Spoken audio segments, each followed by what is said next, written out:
Hello friend, welcome to grow with Alka. मेरे channel पे आप सभी का स्वागत है। आज मैं मुंशी प्रेमचंद्र जी की एक बेहतरीन रचना फिर लेकर हाजिर हूँ। बेनी माधव सिंह गौरीपुर गांव के जमींदार और नंबरदार थे। उनके पितामह किसी समय बड़े धनवान संपन्न थे। गांव का पक्का तालाब और मंदिर, जिनकी अब मरम्मत भी मुश्किल थी, उन्हीं के कीर्ति स्तंभ थे। कहते हैं इस दरवाजे पर हाथी झूमता था। अब उसकी जगह एक बूढ़ी भैंस थी, जिसके शरीर में अस्थि पंजर के सिवा और कुछ शेष ना रहा था, पर दूध शायद बहुत देती थी, क्योंकि एक ना एक आदमी हांडी लिए उसके सर पर सवार ही रहता था। बेनी माधव सिंह अपनी आधी से अधिक संपत्ति वकीलों को भेंट कर चुके थे। उनकी वर्तमान आय 1000 वार्षिक रुपए से अधिक न थी। ठाकुर साहब के 2 बेटे थे। बड़े का नाम श्रीकंठ सिंह था। उनके बहुत दिनों के परिश्रम और उद्योग के बाद बीए की डिग्री प्राप्त की थी। अब एक दफ्तर में नौकर था। छोटा लड़का लाल बिहारी सिंह दोहरे बदन का सजीला जवान था। भरा हुआ मुखड़ा, चौड़ी छाती, भैंस का 2 सेर ताजा दूध वह उठकर सवेरे पी जाता था। श्रीकंठ जी की दशा बिल्कुल विपरीत थी। इन नेत्र प्रिय गुणों को उन्होंने बीए इन्हीं 2 अक्षरों पर न्यौछावर कर दिया था। इन 2 अक्षरों ने उनके शरीर को निर्बल और चेहरे को कांतिहीन बना दिया था। इसी के वैदिक ग्रंथों पर उनका विशेष प्रेम था। आयुर्वेदिक औषधियों पर उनका विशेष अधिक विश्वास था। शाम सवेरे उनके कमरे से प्रायः खरल की सुरीली मधुर धुन सुनाई दिया करती थी। लाहौर और कलकत्ते के वैद्यों से बड़ी लिखा पड़ी रहती थी। श्रीकंठ इस अंग्रेजी डिग्री के अधिपति होने पर भी अंग्रेजी सामाजिक प्रथाओं के विशेष प्रेमी न थे, बल्कि वह बहुधा बड़े जोर से उनकी निंदा और तिरस्कार किया करते थे। इसी से गांव में उनका बड़ा सम्मान था। दशहरा के दिनों में बड़े उत्साह से रामलीला होते और स्वयं किसी न किसी पात्र का पार्ट लेते थे। गौरीपुर में रामलीला के वही जन्मदाता थे। प्राचीन हिंदू सभ्यता का गुणगार उनकी धार्मिकता का प्रधान अंग था। सम्मिलित कुटुंब के तो वह एकमात्र उपासक थे। आजकल स्त्रियों को कुटुंब में मिलजुल कर रहने की जो अरुचि होती है, उन्हें वह जाति और देश दोनों के लिए हानिकारक समझते थे। यही कारण था कि गांव की ललनाएं उनकी निंदक थीं। कोई तो उन्हें अपना शत्रु समझने में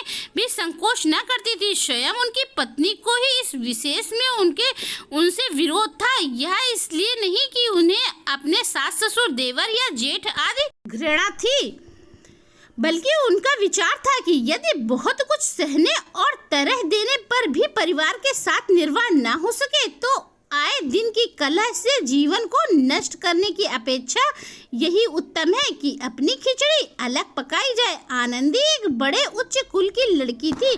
उसके बाप एक छोटी सी रियासत के तालुकदार थे। विशाल भवन, एक हाथी, 3 कुत्ते, बाज, बहरी शिकारे, झाड़, फानुस, अनरेरी, मजिस्ट्री और ऋण, जो एक प्रतिष्ठित तालुकदार के भोग्य पदार्थ हैं, सभी यहाँ विद्यमान थे। नाम था भूप सिंह। बड़े उदारचित और प्रतिभाशाली पुरुष थे, पर दुर्भाग्य से लड़का एक भी न था। 7 लड़कियां हुई और देवयोग से सब की सब जीवित रहीं। पहली उमंग में तो उन्होंने 3 ब्याह दिल खोल कर किए, पर 15-20 हजार रुपए का कर्जा सिर पर हो गया तो आंखें खुली, हाथ समेट लिया। आनंदी चौथी लड़की थी। वह अपनी सब बहनों से अधिक रूपवती व गुणवती थी। इससे ठाकुर भूप सिंह उसे बहुत प्यार करते थे। सुंदर संतान को कदाचित उसके माता पिता भी अधिक चाहते। ठाकुर साहब बड़े धर्म संकट में थे कि इसका विवाह कहाँ करें। ना तो यही चाहते थे कि ऋण का बोझ बढ़े, और न यही स्वीकार था कि उसे अपने ही भागीर समझना पड़े। एक दिन श्रीकंठ उनके पास किसी चंदे का रुपया मांगने आया। शायद नगरी प्रचार का चंदा था। भूप सिंह उसके स्वभाव पर रीझ गए और धूमधाम से श्रीकंठ का आनंदी से विवाह हो गया। आनंदी अपने नए घर में आई तो यहाँ का रंग ढंग कुछ और ही था। जिस टीम टाम से उसने बचपन से ही आदत पड़ी हुई थी वह यहाँ नाम मात्र की भी ना थी। हाथी घोड़ों का तो कहना ही क्या, कोई सजी हुई सुंदर बहली तक ना थी। रेशमी स्लीपर साथ लाई थी पर यहाँ बाग का मकान में खिड़कियां भी तक ना थी। ना जमीन पर फर्श थी, ना दीवार पर तस्वीरें। यह एक सीधा साधा देहाती गृहस्थी का मकान था, किंतु आनंदी ने थोड़े ही दिनों में अपने को इसी अवस्था में ऐसा अनुकूल बना लिया मानो उसने विलास के सामान कभी देखे ही ना हो। एक दिन दोपहर के समय लाल बिहारी सिंह 2 चिड़िया लिए हुए आया और भाजों से बोला, जल्दी से पका दो, मुझे भूख लगी है। आनंदी भोजन बनाकर उसकी राह देख रही थी। अब वह नया व्यंजन बनाने बैठी।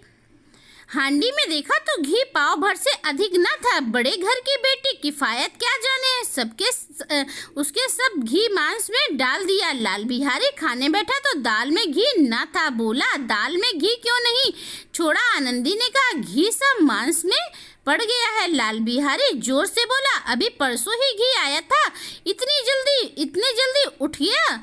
आनंदी ने उत्तर दिया, आज तो कुल पाव भर रहा होगा, वह सब मैंने मांस में डाल दिया। जिस तरह सूखी लकड़ी जल्दी से जल उठती है उसी तरह क्षुधा से बावला मनुष्य जरा सी बात पर तिनक जाता है। लाल बिहारी की भाजों पर यह ढिठाई बहुत बुरी मालूम हुई। तिनक कर बोला, मैके में तो चाहे घी की नदी बहती हो, स्त्री गालियां सह लेती है, मार भी सह लेती है, पर मौके की निंदा उनसे नहीं सही जाती। आनंदी मुंह फोड़ कर बोली, हाथी मरा भी तो 9 लाख का, वहाँ इतना घी नित्य न्याय का हार खा जाते हैं। लाल बिहारी जल गया, थाली उठाकर पलट दी और बोला, जी चाहता है जीभ पकड़कर खींच लूं। आनंदी को भी क्रोध आ गया, मुंह लाल हो गया और वह बोली वह होते तो आज इसका मजा चखवा ही देते। अब अनपढ़ उज्जट ठाकुर से रहा न गया। उसकी स्त्री एक साधारण जमींदार की बेटी थी। जब जी चाहता उस पर हाथ साफ कर लिया करता था। खड़ा उठाकर आनंदी की ओर जोर से फेंकी और बोला, जिसके गुमान पर भूली हुई हो उसे भी देखूंगा और तुम्हें भी। आनंदी ने हाथ से खड़ाऊ रोकी, सिर बच गया पर उंगली में चोट आई। क्रोध के मारे हवा से हिलते पत्ते की भांति कांपती हुई अपने कमरे में आकर खड़ी हो गई। स्त्री का बल और साहस, मान और मर्यादा पति तक है। उसे अपने पति के ही बल पर और पुरुषत्व का घमंड होता है। आनंदी खून का घूंट पीकर रह गई। श्रीकंठ शनिवार को घर आया करते थे। बृहस्पतिवार को यह घटना हुई थी। 2 दिन तक आनंदी कोप भवन में ही रही, ना कुछ खाया ना कुछ पिया। उसकी बेटी देखती रही। अंत में शनिवार को वह नियमाकुल संध्या समय घर आए और बाहर बैठकर कुछ इधर उधर की बातें, कुछ देश काल संबंधी समाचार और कुछ नए मुकदमे आदि की चर्चा करने लगे। यह वार्तालाप 10 बजे रात तक होता रहा। गांव के भद्र पुरुषों की इन बातों पर ऐसे आनंद मिलता कि खाने पीने की भी सुध न होती। श्रीकंठ को पिंड छुड़ाना मुश्किल हो जाता था। ये 2-3 घंटे आनंदी ने बड़े कष्ट से काटे। किसी तरह भोजन का समय आया, पंचायत उठी, एकांत हुआ तो लाल बिहारी ने कहा, भैया आप जरा भाभी को समझा दीजिए कि मुंह संभाल कर बातचीत किया करे, नहीं तो एक दिन अनर्थ हो जाएगा। बेनी माधो सिंह ने बेटे की ओर साक्षी दी। हाँ, बहू बेटियों का यह स्वभाव अच्छा नहीं होता, मर्दों से मुंह लगे। लाल बिहारी, वह बड़े घर की बेटी है तो हम भी कोई कुर्मी कहार नहीं है। चिंतित स्वर में पूछा, आखिर बात क्या है? लाल बिहारी ने कहा, कुछ भी नहीं, यूं ही अपने आप ही उलझ पड़ी। मैके के सामने हम लोगों को कुछ समझती ही नहीं है। श्रीकंठ खा पीकर आनंदी के पास गए। वह भरी बैठी थी। यह हजरत भी कुछ तीखे थे। आनंदी ने पूछा। चित्त तो प्रसन्न है, श्रीकंठ बोले। बहुत प्रसन्न है, पर तुमने आजकल घर में यह क्या उपद्रव मचा रखा है? आनंदी की त्योरियां पर बल पड़ गए। झुलझुलाहट के मारे बदन में ज्वाला से दहक उठी। बोली, जिसने तुमसे यह आग लगाई है उसे पाऊं तो मुंह झुलस दूं। श्रीकंठ बोले, इतनी गर्मी क्यों करती हो? कहो। आनंदी ने कहा, क्या कहूँ, यह मेरे भाग्य का फेर है, नहीं तो गंवार छोकरा जिसको चपरासी गिरी करने का भी सहूर नहीं है, मुझे खड़ाऊ से मारकर यूं ना करता। श्रीकंठ बोले, यह सब हाल साफ साफ कह तो मालूम हो, मुझे तो कुछ पता ही नहीं है। आनंदी बोली, परसों तुम्हारे लाडले भाई ने मुझसे मांस पकाने को कहा। घी हांडी में पाव भर से अधिक न था, वह सब मैंने मांस में डाल दिया। जब खाने बैठे तो कहने लगा, दाल में घी क्यों नहीं डाला? बस इसी पर मैंने मैके को बुरा भला कहने लगा। मुझसे न रहा गया, मैंने कह दिया, इतना तो नाई कहार खा जाते हैं और किसी को जान भी नहीं पड़ता। बस इतनी सी बात पर इस अन्याय से मुझ पर खड़ाऊ फेंकर मारी। यदि हाथ से ना रोक लूं तो सिर फट जाए।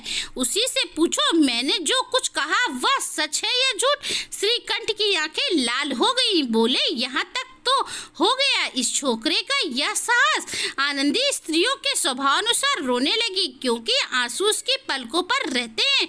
श्रीकंठ बड़े धैर्यवान व शांति पुरुष थे, उन्हें कदाचित ही कभी क्रोध आता था। स्त्रियों के आंसू पुरुष को क्रोधहीन भड़काने में तेल का काम देते हैं। रात भर करवटें बदलते रहे, उद्विग्नता के कारण पलक तक नहीं झपकी। प्रातःकाल अपने बाप के पास जाकर बोले, दादा, अब इस घर में मेरा निवाह ना होगा। इस तरह की विद्रोहपूर्ण बातें करने पर श्रीकंठ ने कितनी ही बार अपने कई मित्रों को आड़े हाथ लिया था, परंतु दुर्भाग्य आज उन्हें स्वयं वे ही बातें अपने मुंह से कहनी पड़ी। दूसरों के उपदेश देना भी कितना सहज है। बेनी माधो सिंह घबरा उठे और बोले, क्यों श्रीकंठ? इसलिए कि मुझे भी अपनी मान प्रतिष्ठा का कुछ विचार है। आपके घर में अब अन्याय और हद प्रकोप हो रहा है। जिसको बड़ों का आदर सम्मान करना चाहिए, वे उनके सिर चढ़ते हैं। मैं दूसरों का नौकर ठहरा घर पर रहता नहीं। यहाँ मेरे पीछे स्त्रियां पर खड़ाऊ और जूतों की बौछार होती है। कड़ी बात तक चिंता नहीं, कोई एक की दो कह ले, यहाँ वहाँ तक मैं सह सकता हूँ, किंतु यहाँ कदापि नहीं हो सकता कि मेरे ऊपर लात घूसे पड़े और मैं दम न मारूं। बेनी माधो सिंह कुछ जवाब न दे सके। श्रीकंठ सदैव उनका सम्मान आदर करते थे। उनके ऐसे तेवर देखकर बूढ़ा ठाकुर अवाक रह गया। केवल इतना ही बोला, बेटा, बुद्धिमान होकर ऐसी बात करते हो? इस तरह इन घर का नाश कर देती है। उनको बहुत सिर चढ़ाना अच्छा नहीं है। श्रीकंठ बोले, इतना मैं जानता हूँ, आपके आशीर्वाद से ऐसा मूर्ख नहीं हूँ। आप स्वयं जानते हैं कि मेरे ही समझाने बुझाने से इसी गांव में कई घर संभल गए हैं, पर जिस स्त्री की मान प्रतिष्ठा का ईश्वर के दरबार में उतारता हूँ, उसके प्रति ऐसा घोर अन्याय और पशुवत व्यवहार मुझे असहाय है। आप सच मानिए, मेरे लिए यही कुछ कम नहीं है कि लाल बिहारी को कुछ दंड नहीं होता। अब बेनी माधो सिंह भी गरमाए और ऐसी बातें और ना सुन सके। बोले, लाल बिहारी तुम्हारा भाई है, उससे जब कभी भूल चूक हो उसके कान पकड़ो। लेकिन श्रीकंठ बोले, लाल बिहारी को मैं अब अपना भाई नहीं समझता। बेनी माधो सिंह स्त्री के पीछे। श्रीकंठ बोले, जी नहीं, उसकी क्रूरता और अविवेकता के कारण। दोनों कुछ देर चुप रहे। ठाकुर साहब लड़के का क्रोध शांत करना चाहते थे, लेकिन यह स्वीकार नहीं करना चाहते थे। लाल बिहारी ने कुछ अनुचित काम किया। इसी बीच के गांव के और कई सज्जन हुक्के चिलम के बहाने वहां आ बैठे। कई स्त्रियों ने जब यह सुना कि श्रीकंठ पत्नी के पीछे पिता से लड़ने को तैयार है, तो उन्हें बड़ा हर्ष हुआ। दोनों पक्षों की मधुर वाणियां सुनने के लिए उनकी आत्माएं तिलमिलाने लगी। गांव में कुछ ऐसे कुटिल मनुष्य भी थे जो इस कुल की नीतिपूर्ण गति पर मन ही मन जलते थे। वे कहा करते थे। श्रीकंठ अपने बाप से दबता है इसीलिए वह दब्बू है। उसने विद्या पढ़ी इसलिए वह किताबों का कीड़ा है। बेनी माधो सिंह उसकी सलाह के बिना कोई काम नहीं करते। क्या उनकी मूर्खता है। इन महानुभावों की शुभकामनाएं आज पूरी होती दिखाई दी। कोई हुक्का पीने के बहाने तो कोई लगान की रसीद दिखाने आकर बैठ गया। बेनी माधो सिंह पुराने आदमी थे, इन भावों को ताड़ गए। उन्होंने निश्चय किया चाहे कुछ भी हो जाए इन द्रोहियों को ताली बजाने का अवसर ना दूंगा। तुरंत कोमल शब्द में बोला, बेटा मैं तुम्हारे बाहर नहीं हूँ, तुम्हारा तो जो जी चाहे करो। अब तो लड़के से अपराध हो ही गया है। इलाहाबाद का अनुभव रहित झल्लाया हुआ ग्रेजुएट इस बात को ना समझ सका। उसे डेबेटिंग क्लब में अपनी बात पर अड़ने की आदत थी। इन हथकंडों की उसे क्या खबर। बाप ने जिस मतलब से बात पलटी थी वह उसकी समझ में ना आया। बोला, लाल बिहारी के साथ अब इस घर में नहीं रह सकता। बेनी माधव बोले, बेटा बुद्धिमान लगा, मूर्खों के बारे पर ध्यान नहीं देते। वह बेसमझ लड़का है, उससे कुछ भूल हुई, उसे तुम बड़े होकर क्षमा करो। श्रीकंठ बोले, उसकी इस दुष्टता को मैं कदापि नहीं सह सकता। या तो वही घर में रहेगा या मैं ही रहूंगा। आपको यदि वह अधिक प्यारा है तो मुझे विदा कीजिए, मैं अपना भार आप संभाल लूंगा। यदि मुझे रखना चाहते हैं तो उससे कहिए जहाँ चाहे चला जाए, बस यह मेरा अंतिम निश्चय है। लाल बिहारी सिंह दरवाजे की चौखट पर चुपचाप खड़ा बड़े भाई की बातें सुन रहा था। वह उनका बहुत आदर करता था। उसे कभी इतना साहस न हुआ था कि श्रीकंठ के सामने चारपाई पर बैठ जाए, हुक्का भी पी ले या पान भी खा ले। बाप का भी वह इतना मान न करता था, श्रीकंठ का भी उस पर हार्दिक स्नेह था। अपने होश में उन्होंने कभी उसे घुड़का तक न था। जब वह इलाहाबाद से आते तो उसके लिए कोई ना कोई वस्तु अवश्य लाते। मुकद्दर की जोड़ी उन्होंने ही बनवा दी थी। पिछले साल जब उसने अपने से ढ्योड़ा जवान को नागपंचमी के दिन दंगल में पिछाड़ दिया तो उन्होंने पुलकित होकर अखाड़े में ही जाकर उसे गले लगा लिया था। 5 रुपए के पैसे लुटाए।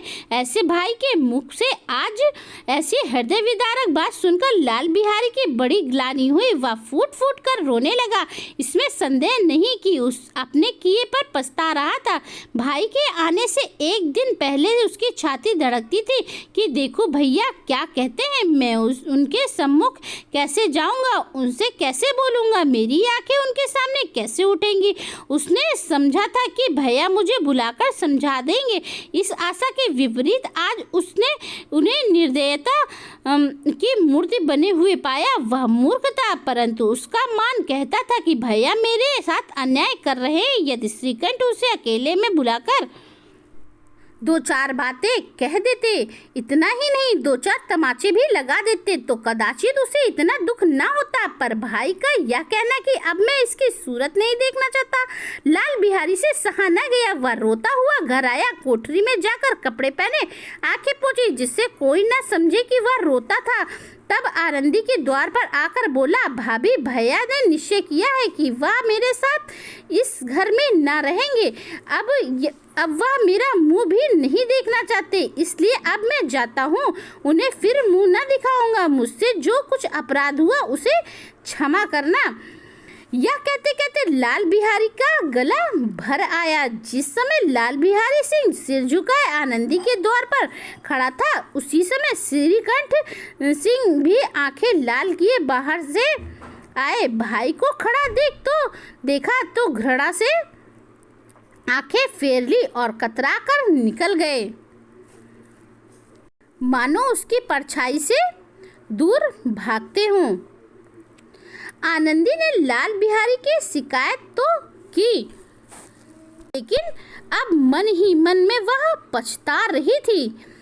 वह स्वभाव से ही दयावती थी। उसे इसका स्वभाव से ही दयावती थी। उसे इसका तनिक भी ध्यान न था कि बात इतनी बढ़ जाएगी। वह मन में अपने पति पर झुलझुला रही थी कि इतने गर्म क्यों होते हो। उस पर यह भय से लगा हुआ था कि कहीं मुझे इलाहाबाद चलने को न कहें तो उससे क्या करूंगी। इसी बीच जब उसने लाल बिहारी को दरवाजे पर खड़े हुए कहते हुए सुना कि अब मैं जाता हूँ, मुझसे तो कुछ अपराध हुआ है, क्षमा करना, तो उसका रहा सहा क्रोध भी पानी हो गया। वह रोने लगी। मन का मैल धोने के लिए नल जल से उपयुक्त और कोई वस्तु नहीं थी। श्रीकंठ को देखकर आनंदी ने कहा, लाला बाहर खड़े बहुत रो रहे हैं। श्रीकंठ, तो मैं क्या करूं? श्रीकंठ बोले, मैं क्या करूं? आनंदी बोली, भीतर बुला लो, मेरी जीभ में आग लगे, मैंने कहाँ से यह झगड़ा उठाया। श्रीकंठ बोले, मैं ना बुलाऊंगा। आनंदी बोली, पछताओगे,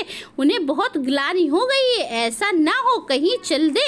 श्रीकंठ ना उठे। इतने में लाल बिहारी ने फिर कहा, भाभी भैया से मेरा प्रणाम कह दो, वह मेरा मुँह नहीं देखना चाहते, इसलिए मैं भी अपना मुँह उन्हें ना दिखाऊंगा। लाल बिहारी इतना कहकर लौट पड़ा और शीघ्रता से दरवाजे की ओर बढ़ा। अंत में आनंदी कमरे से निकली और उसका हाथ पकड़ लिया। लाल बिहारी ने पीछे से फिर देखा और आंखों में आंसू भर बोला, मुझे जाने दो। आनंदी, कहाँ जाते हो? आनंदी बोली, कहाँ जाते हो? लाल बिहारी ने कहा, जहाँ कोई मेरा मुंह ना देख सके। आनंदी बोली, मैं ना जाने दूंगी। लाल बिहारी ने कहा, मैं कुछ लोगों के साथ रहने योग्य नहीं हूँ। आनंदी बोली, तुम्हें मेरी सौगंध है, अब एक भी पग आगे ना बढ़ाना। लाल बिहारी बोला, जब तक मुझे यह ना मालूम हो जाए कि भैया का मन मेरी तरफ से साफ हो गया है, तब तक मैं इस घर में कदापि ना रहूंगा। आनंदी बोली, मैं ईश्वर को साक्षी मानकर कहती हूँ कि तुम्हारी ओर से मेरे मन में तनिक भी मैल नहीं है। अब श्रीकंठ का हृदय भी पिघला। उन्होंने बाहर आकर लाल बिहारी को गले लगा लिया। दोनों भाई खूब फूट फूट कर रोए। लाल बिहारी ने सिसकते हुए कहा, भैया अब कभी मत कहना कि तुम्हारा मुँह नहीं देखूंगा। इसके सिवा आप जो दंड देंगे मैं सहसा स्वीकार करूंगा। श्रीकंठ ने कांपते हुए स्वर में कहा, लल्लू, इन बातों को बिल्कुल मत जाओ, ईश्वर चाहेगा तो ऐसा अवसर ना आवेगा। बेनी माधो सिंह बाहर से आ रहे थे। दोनों भाइयों को गले मिलता देखकर आनंद से पुलकित हो गए। बोल उठे, बड़े घर की बेटियां ऐसी ही होती हैं, बिगड़ता हुआ काम बना लेती हैं। दोस्तों, कहानी कैसी लगी प्लीज़ बताइएगा जरूर। और गांव में जिनसे यह व्रतरंता सुना, उसी ने इन शब्दों को आनंदी की उदारता से सराहा। बड़े घर की बेटियां ऐसी ही होती हैं। तो दोस्तों, मुंशी प्रेमचंद जी की यह रचना आपको कैसे लगी और इस कहानी को लेकर आपकी क्या राय है, हमें कमेंट बॉक्स में जरूर बताइएगा। और किसी और कहानी को सुनना चाहते हैं तो प्लीज़ रिक्वेस्ट करिएगा। तब तक के लिए बाय। और चैनल पर नए हैं तो सब्सक्राइब कर लीजिए।